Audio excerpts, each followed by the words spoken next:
Kung good vibes ang hanap mo, dito ka na sa sigurado! Mula sa mga istoryang nagbibigay ng inspirasyon hanggang sa mga kwentong may dalang solusyon. Mga balitang pampagaan ang pakiramdam at pampaganda ng araw. Hindi lang basta good news, kundi the better news. Mula Lunes hanggang Biyernes, 1:00 ng tanghali sa DZRH TV. Magandang araw Pilipinas! Nasa ang sulok ka man ng bansa, kasama ka sa aming misyon, ang ibahagi ang good news. Sa programang hindi lang basta balita ang hatid, kundi mga kwentong puno ng pag-asa, inspirasyon at mahalagang kaalaman. Live tayo sa DZRH TV Facebook, YouTube at DZRH News website. Ako po si Rovic Manuel at ito ang The Better News. Una sa Pilipinas, una sa Pilipino. Sa ating The Better News ngayong araw, cashless payment inilunsad na sa lahat ng istasyon ng LRT2. Bone Marrow Transplant Unit binuksan sa Philippine General Hospital. National Museum of the Philippines Baler binuksan na sa publiko. Filipino Choir wagi sa isang international choral competition sa Prague. Philippine Sports Commission nagsagawa ng Disability Awareness Seminar bago ang Walk, Run and Roll 2026. At pambato ng Pilipinas na si Lindsay Maranan, kinoronahang Miss Global Universe 2026. Sa ating unang The Better News ngayong araw, para ito sa mga commuters. Mas mabilis at maginhawang pagbiyahe na kasi ang inyong mararanasan sa pagsakay ng LRT2. Naglunsad na kasi ngayon na sa lahat ng istasyon sa naturang linya ng cashless mode of payment gamit ang kanilang mobile phone para sa pagbabayad ng pamasahe. Ang buong detalye sa report na ito. Mas magiging mabilis na at maginhawa ang pagbiyahe ng mga pasahero ng Light Rail Transit o LRT2 matapos ilunsad ang GCash Commute QR bilang bagong cashless payment option sa lahat ng istasyon ng linya. Katuwang ng GCash sa naturang inisyatiba ang Department of Transportation DOTR, Light Rail Transit Authority o LRTA, Bangko Sentral ng Pilipinas at ang RCBC upang payagan ng mga commuter na gumamit ng Visa o Mastercard debit, credit at prepaid cards sa mga designated fast lane gates sa mga estasyon. Sa ilalim nito, maaari nang gamitin ng mga commuter ang kanilang mobile phones upang magbayad ng pamasahe mula Recto Station sa Maynila hanggang Antipolo Station sa Rizal. Ayon kay DOTR Secretary Giovanni Lopez, bahagi ito ng modernisasyon ng pampublikong transportasyon at pagpapatupad na rin ng National Standard for Automated Fare Collection. Samantala, sinabi ni GCash for Business General Manager Paul Albano na layunin ng programa na gawing mas madali ang araw-araw na pagko-commute habang isinusulong naman ang digital economy. Sa paggamit ng GCash Commute QR, kailangan lamang na gumawa ng QR code sa GCash application, iscan ito sa pagpasok at paglabas ng turnstile at otomatikong mababawas na ang tamang pamasahe sa inyong GCash wallet. Para sa DZRH TV, ito si Rovic Manuel, una sa Pilipinas, una sa Pilipino. Binuksan na sa Philippine General Hospital o PGH ang Bone Marrow Transplant Unit na layong paigtingin ang access ng mga cancer patient, lalo na ang mga bata pagdating sa transplant services. Magbabalita dyan si Dustin Bayog. Pinasinayan sa Philippine General Hospital o PGH ang bagong bone marrow transplant unit kung saan makatutulong para sa mga cancer patient, lalo na sa mga bata. Layo ng pasilidad na palakasin ang kapasidad ng bansa na magsagawa ng bone marrow transplant para sa mga pasyenteng may blood cancer tulad ng leukemia. Dumalo sa inaugurasyon noong July 10 si First Lady Liza Araneta Marcos at aniya ay bago raw itong pag-asa lalo na sa mga bata upang gumaling at mamuhay na walang sakit. Ang naturang pasilidad ay naging posible sa tulong ng I Want to Share Foundation at PGH kung saan 3 sa 4 na bed ang ilalaan para sa mga charity patient. Samantala, kilala ang bone marrow transplant surgery para sa pagtugon sa mga uri ng blood cancer sa pamamagitan ng pagpalit sa mga damaged bone marrow ng mga healthy stem cells. Dinaluhan ang inaugurasyon ng ilang opisyal ng PGH, gayon din ng UP Manila, mga doktor, mga cancer patient at kanilang mga pamilya. Para sa DZRH TV, ito si Dustin Bayog, una sa Pilipinas, una sa Pilipino. Kasunod na matagumpay at makasaysayang Manila Marathon na bumagtas sa kahabaan ng EDSA noong Hunyo, isang regalo naman ang inihandog ng race organizer nito bilang pasasalamat sa naging suporta sa kanila ng Metropolitan Manila Development Authority o MMDA. Kung ano ang regalong ito, alamin sa ulat ni Arnold Herrera.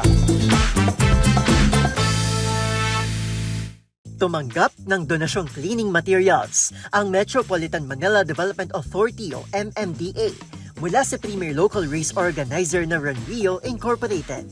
Kabilang sa mga inihandog ng organisasyon ang 200 pirasong shovels, 400 pares ng rubber boots, 500 pares ng heavy-duty utility gloves at 120 piraso ng trash bins.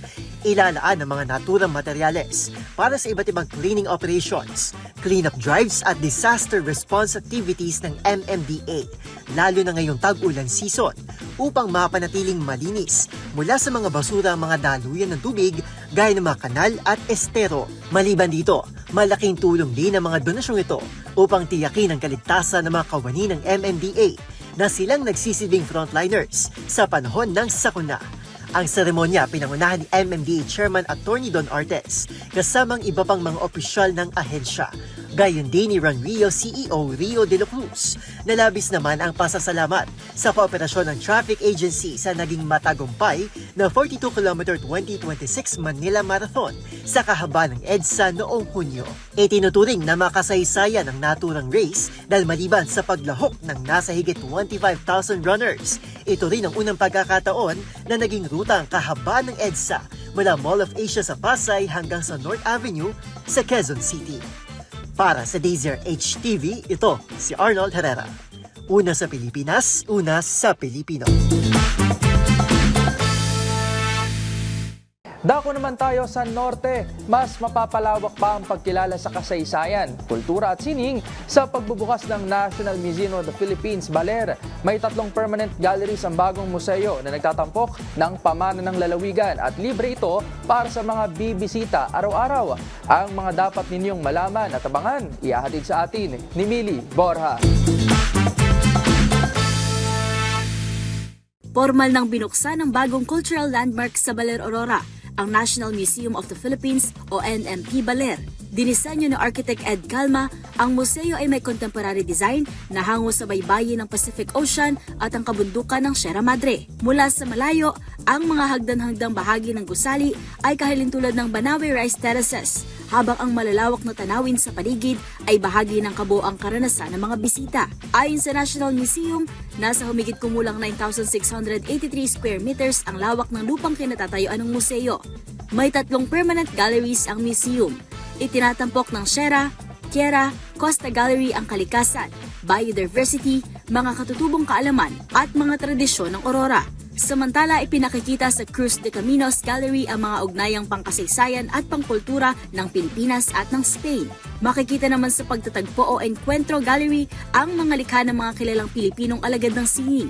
Pinili ang Baler bilang lokasyon ng museo dahil sa mahalagang papel nito sa kasaysayan, kabilang ang pagiging lugar ng Siege of Baler, isa sa mga huling yugto ng pananakop ng mga Espanyol sa Pilipinas. Ayon sa National Museum, ang NMP Baler ang kauna-unahang component museum sa Central Luzon at ika-22 museum site ng ahensya sa buong bansa. Hinihikayat naman ng Department of Tourism ang publiko na bisitahin ang Baler, hindi lamang para sa mga dalampasigan nito, kundi pati na rin ang bagong museo na nagtatampok ng kasaysayan, kultura, kalikasan at sining.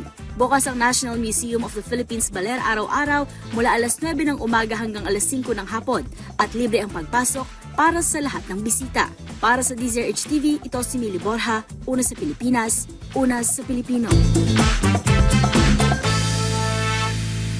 Samantala, bumulaga naman sa monitoring team ng Protected Area Management Office ng Mount Apo Natural Park sa paglitaw ng Ophiorrhiza biflora, isang uri ng endemic rare plant na huli pang namataan mahigit 1 siglo na ang nakaraan. Kung ano yan, silipin sa report ni James Galange. Muling namataan sa Mount Apo Natural Park ang biglang paglitaw ng isang endemic rare plant na pinanwalang huling nakita mahigit 1 siglo nang nakaraan. Sa pagsusuri ng Protected Area Management Office Monitoring Team, ito yung Ophiorrhiza biflora, isang uri ng maliit na halaman na kabilang sa Rubiaceae family na kadalasang nakikita sa Benguet at Negros Region. Ayon sa Department of Environment and Natural Resources o DNR Davao Region, may tuturing itong milestone dahil maaring mapasama sa UNESCO Global Geopark. Patunay nila ito sa maayos sa pangangalaga sa naturang tourist destination at pagpapahalaga sa pinakiingatang biodiversity ng bansa. Huling nakitang Ophiuriza biflora plant sa Mount Apo taong 1904 ng American botanist Edwin Bingham. Habang taong 2025 naman na may muling nadiskubring rare species plant sa Palaring Natural Park na tinawag na Agalimla calelanensis. Para sa DZRH TV, ito si James Galangi, una sa Pilipinas, una sa Pilipino. Hashtag Pinoy Pride. Wagi ang Miriam College High School Glee Club sa isang international choral competition na ginanap sa Prague, Czech Republic. Naiuwi ng grupo ang Gold Award sa Unrestricted and Sacred Repertoire category, gayon din ang Excellence in Choral Sound Special Award. Kasunod naman ang kanilang tagumpay sa Musika Orbis Prague Festival, nagpaabot naman ang pagbati ang embahada ng Pilipinas sa Czech Republic. Kabilang nga sa piyesang pinerform ng grupo ay ang Pinoy Children's Song na Pen Pen de Sarapen.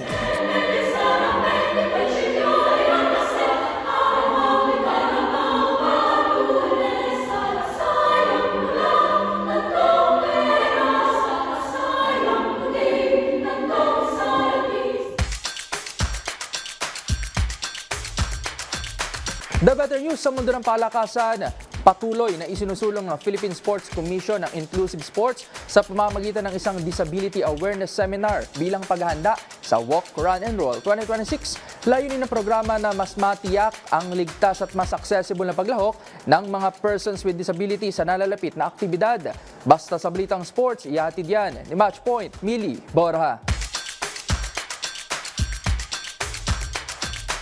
Nagsagawa ang Philippine Sports Commission o PSC ng seminar na may pamagat na Disability Awareness and Accessible Race Setup Orientation sa Rizal Memorial Coliseum sa Malate, Maynila bilang paghahanda sa Walk, Run, and Roll 2026. Pinangunahan ni PSC Commissioner in Charge Walter Francis K. Torres ang pagbubukas ng programa kasama ang mga kinatawan ng Nestle Philippines. Layunin ng seminar na palawakin ang kaalaman ng mga lalahok at mga organizer ukol sa inclusive sports at sa angkop na pakikipag-ugnayan sa mga person with disability o PWDs. Nagbigay ng mga talakayan sina Jonna May L. Ortega at Nani Umali Apostol mula sa National Commission on Disability Affairs, kung saan binigyan diin ng wastong terminolohiya at magalang ng pakikitungo sa mga taong may kapansanan. Ipiniliwanag din ni Phil Spada para athletics coach Joar M. Calvadores ang mahalagang aspeto sa pagbuo ng ligtas at accessible na race routes upang matiyak ang inklusibong paglahok ng lahat ng mga kalahok. Nakatakdang idaos ang PSC Walk, Run, and Roll 2026 sa July 26 sa University of the Philippines Diliman sa Quezon City.